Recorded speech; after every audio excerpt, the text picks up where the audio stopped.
Did you say all this down here was jewelweed? Yes, all that whole patch down there is jewelweed.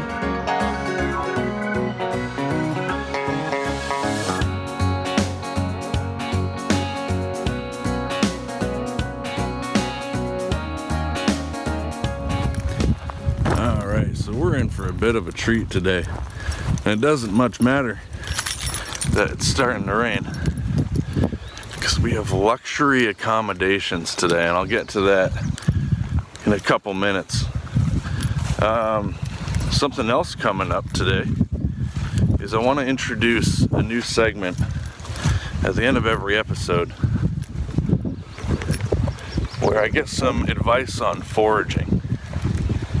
I think that'll be pretty helpful, not only for me, but for you as well. We gotta get to camp before it rains too hard, so let's speed things up a bit.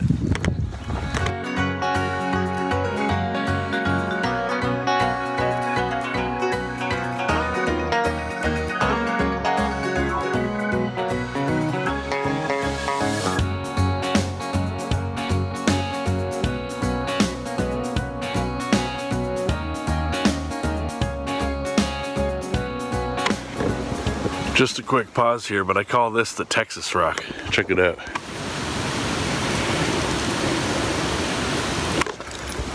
I don't know if Texas is actually shaped like that, but for someone up north, that's what Texas looks like, to me at least.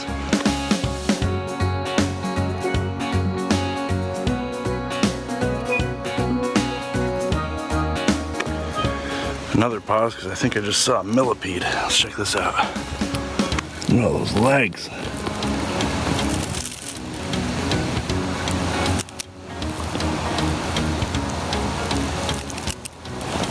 That's fun.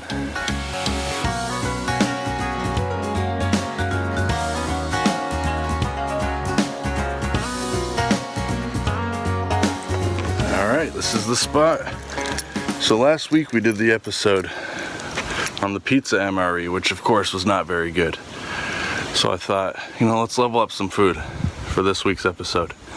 And if we're gonna level up the food, we gotta level up the accommodations.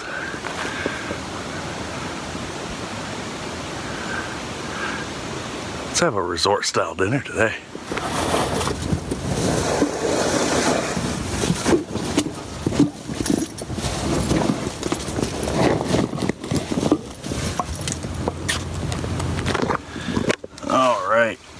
Tell me this isn't the height of luxury.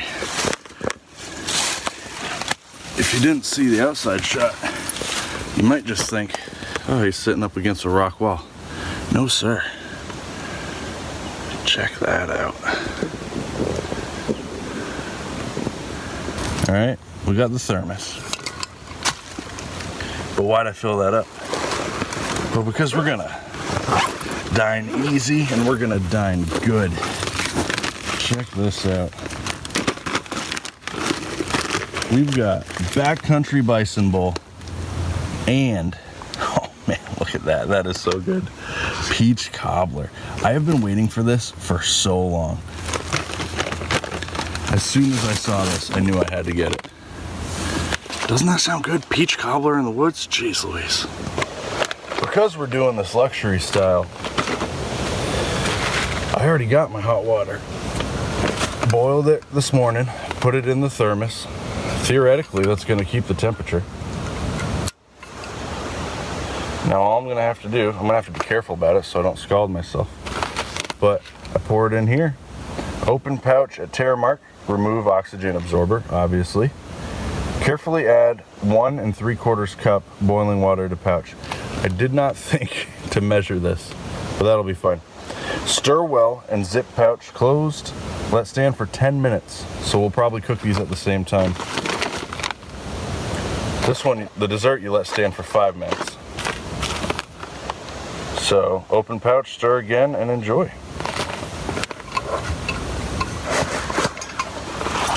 I could use a stick, but fortunately I got my handy dandy spoon in my pocket. I'm curious once I open this if there's a way to tell where you want to fill it to. There's 2 servings. 930 calories for the 2 servings, but 42 grams of protein. I think I'm gonna just about fill it up. Oh man. All right, oxygen absorber, that goes. But look at this. It comes with 2 biscuits. And I guess that makes sense because I knew there was biscuits in it, but I assumed they were already like chunked up in here. The only things chunked up in here are these seasoning blocks. They smell pretty good. So I'll break that in half. They're pretty hard. Drop that in.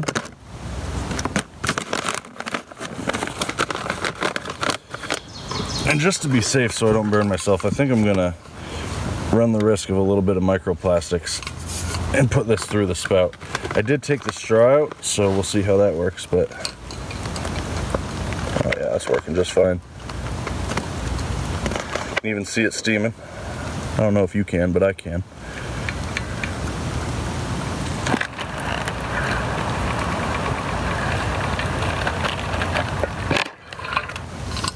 See where that puts us. You see that steam? That thermos worked wonders. If you're ever going out by choice and you know you won't be able to build a fire, you can always bring water you've already steamed. Yeah, this seems to be enough. We don't want this to be soup, so we don't want to add too much. Use a little bit more. Oh, dude, wouldn't that suck if this opened and just poured all this on me and scalded me and wouldn't have any food? All right, let's start preparing dessert. For this, we're looking at generally the same instructions. Open pouch, remove oxygen absorber, carefully add 2/3 cup of water. Stir well, zip pouch closed, let stand for 5 minutes, open pouch, stir again, and enjoy. I don't know if I'm probably just gonna shake it. That seemed to work. I might stir it, but we got the Bison bowl all over the spoon, and you know what? Listen to me, I'm getting posh. Got the Bison bowl on the spoon. Oh no, boo-hoo. Spoon, leaf. Now we got a tasty leaf that I'm not gonna eat, obviously. And a cleaner spoon.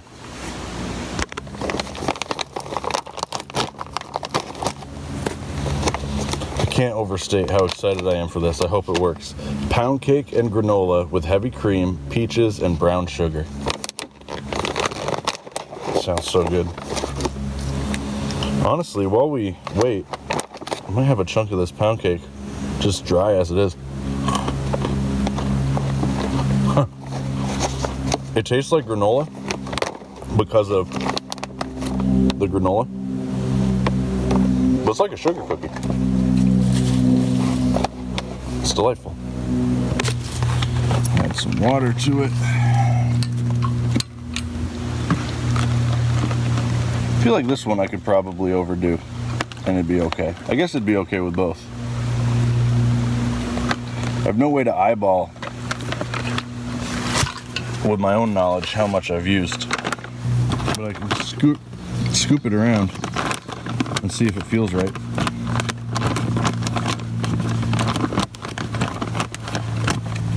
I see a chunk of peach in there. That's fun. Yeah, that might have been a little too much. It might turn into mush, but it's certainly going to absorb it. So if it's tasty mush, I do not care if it's mush. That smells really good. Again, just so I don't cross-contaminate before I get my first reaction, I'm going to wipe the spoon down because the dessert will be second. Don't want any of those flavors interfering with my Bison bowl. And man, it's going to be the tastiest leaves for any bugs out here. Got regular water, just so I wouldn't be tempted to accidentally drink the scalding water. I've been there with coffee before. I put like a Stanley cup or something like that, some sort of a like thermos that doesn't look like a thermos. filled that with coffee one night and I put it in the fridge with no top, and I assumed, I just didn't want to waste the hot coffee. I wanted cold coffee in the morning. I assumed that it would be cold because it was in the fridge and there was no top, and I drank it the next day, immediately scalded my lips. Those things are effective. It's funny how much heavier this bag feels now that there's water in it. Obviously, water makes it heavier, but now that it's absorbed into the food, this is like a hefty bag. This is a big meal. It must be why they say there's 2 servings per container. It says to stir it again. I think I'm just gonna squish it around in the bag. That seems to be just as effective. The rest of it, I would imagine, is ready. I can feel the biscuits. They still feel rock hard. No bother. Again, you got to imagine, under what circumstances are you out eating these, right? In any circumstance, this is better, other than like if you're choosing to camp and you have a campsite and you're able to hump some food out with you and something to cook it with. This will improve any circumstance.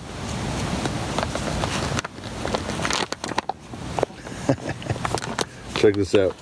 It's turned into a paste, but a really good smelling paste. That's wild. Not much what it looks like on there. Well, that's no surprise. Honestly, as long as it tastes good, that's what matters, right?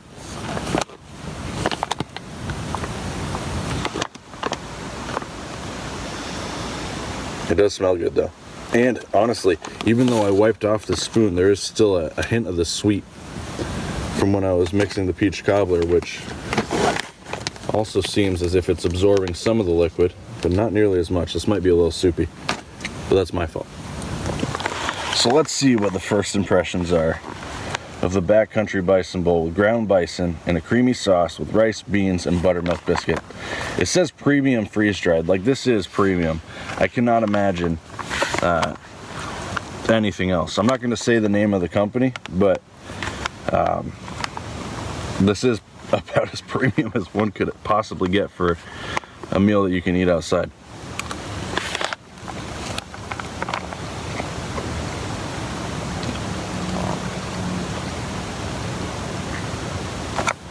Tastes like chili. Definitely not cooked all the way through, but that could be just because I rushed it, or because honestly, can you expect it to be cooked all the way through? Like, you have to rehydrate the rice. But that's a good first bite. Let's see if it holds up on bite 2. Then I want to try one of those biscuits. Honestly, this is considered, or at least marketed as, pretty high quality. And I would consider it pretty high quality. But it didn't overwhelm me with that first bite as much as, what was the first week? It's like a breakfast skillet. And that one was cool because that had just add any water and it had its own heater in it. But let's try a biscuit. I don't know if you can hear that. Probably not. The outside, I poured the water over the biscuit and then it went to everything else. The outside, fluffy enough, I guess. But the inside, hard as rock. Not a problem. Not a problem. Makes it just a little more crackery. And I'm fine with that. This is tasty. Crazy dry, but tasty.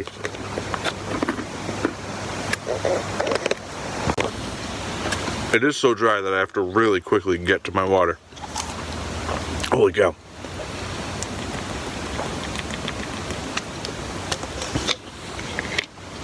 Yeah, you take a big bite of that biscuit, it'll hit you right back. But otherwise, if that's the only problem, it's consistency. A-okay, man. That's a good problem to have.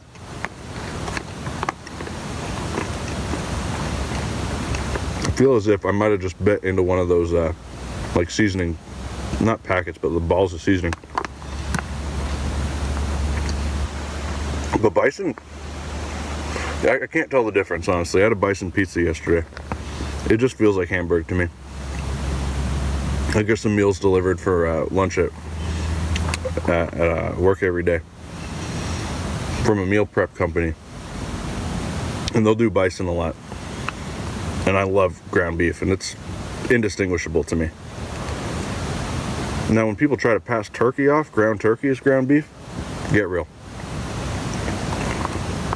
Ground turkey for taco meat, close enough, I guess, but no false idols. That is blasphemy to me. If not a 7.5, if not an 8, it'd be somewhere in the middle. But I can't give it a 7.75. So I'm going to give it an 8. Where you are when you're eating this will dictate how good it is. What you're doing, what you've been doing, what you have access to. And I think that bumps it up a lot. I would be thrilled to have this at the end of a long day. And while I'm not at the end of a long day right now, I'm thrilled to have a peach cobbler. And again, pound cake, granola, heavy cream, peaches, and brown sugar.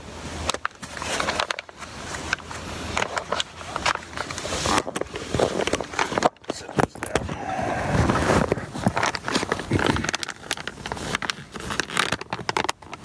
All right. Smells awesome. It looks like oatmeal. I'm worried to drip it out. It's sludgy. But again, this is high end.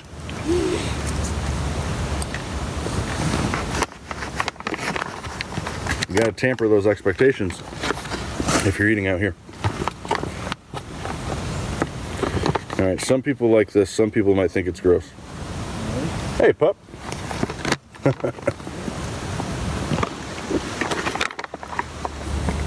All right, so some people might like this, some people might not. I'm gonna show it. Still a little steamy, pretty sludgy. Had a dog just walk by that was interested in it. I don't blame it. It smells really good. Let's give it a shot.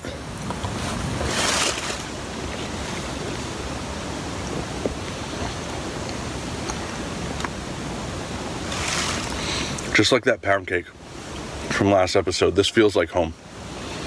This feels like if I was camping and it was the end of the night, I would want to share this with people.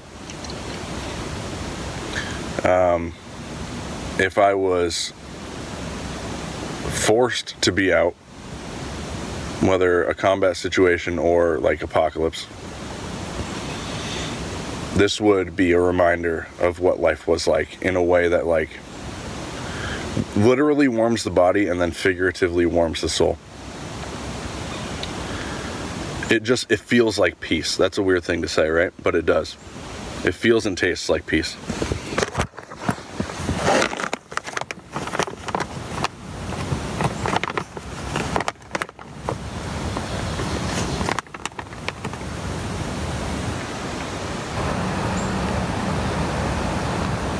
Yep. Cinnamon's coming through. But not too much, which is good. I don't really like cinnamon, but like enough of it, just a touch of it, somehow feels like childhood. I don't know if you'll have that, but I do.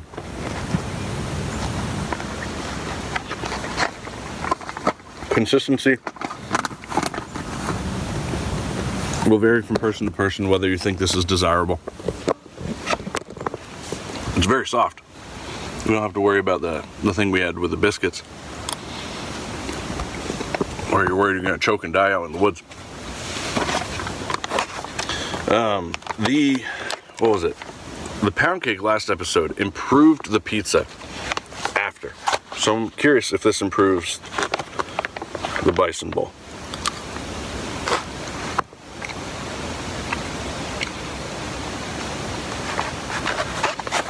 I mean, it's hard to improve an 8, right?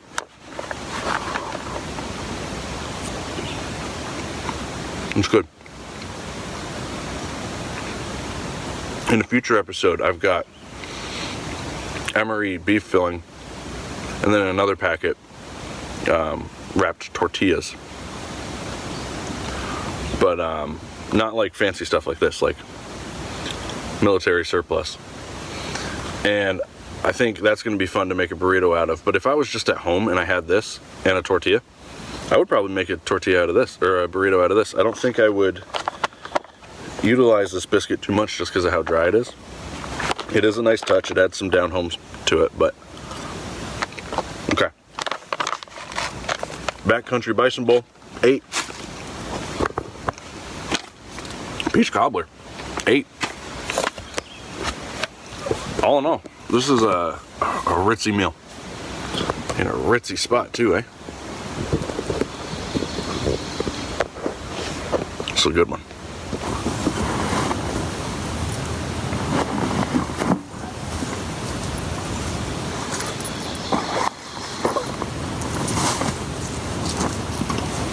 Hello. I was warned there was a man in the teepee. Oh, hope it was a friendly warning. It was. All right, I don't see a world where I do too many of these more, funny to call them fancy, but I mean, at the end of the day, that is what it is, right? I don't see a world where I do too many of the fancy ones. I like the concept of trying ones that aren't very good, right? Let's see what's food adjacent. That was close to just like a regular meal. But I was listening to public radio on my way here. And since we might have some time to kill, here's my thought about lodging. Relative to what we were doing with the other episodes, that was pristine lodging, right? I know I said it as a joke, but that was the best of the best, right? The best conditions, actively comfortable, buffered against the little rain that there was. And it's all relative. On public radio today, they were talking about how people are worried that they can't pay their rent, in particular, is what it was. They're talking about rent prices and, $1,600, $1,700. If you can, and I'm sorry if you can't, but if you can, there is nothing wrong with moving in with your family, moving in with your friends, reclaiming your autonomy and not paying outrageous prices, and rebuild the sense of community that you lose by working too much to pay for a place you can't afford when you can live with those that you love.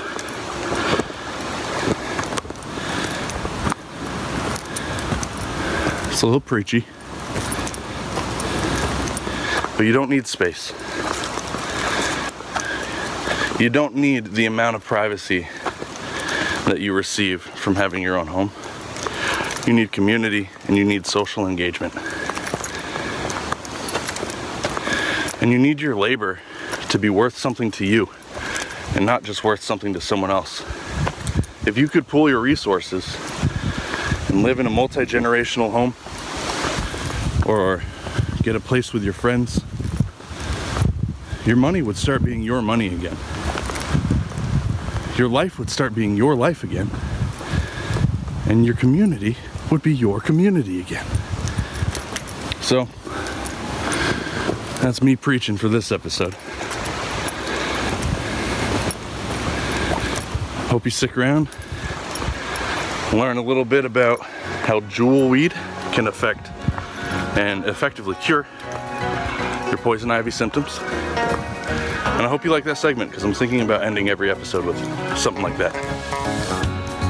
Thanks for watching. This was fun.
Yeah, there's tons of jewelweed here, and I bet we're gonna find some popping up right close by at this point.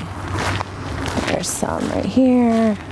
Oh yeah, pretty much anywhere, I think from here on through, we're gonna find some real close to the edge. Yeah, there's a nice patch just here.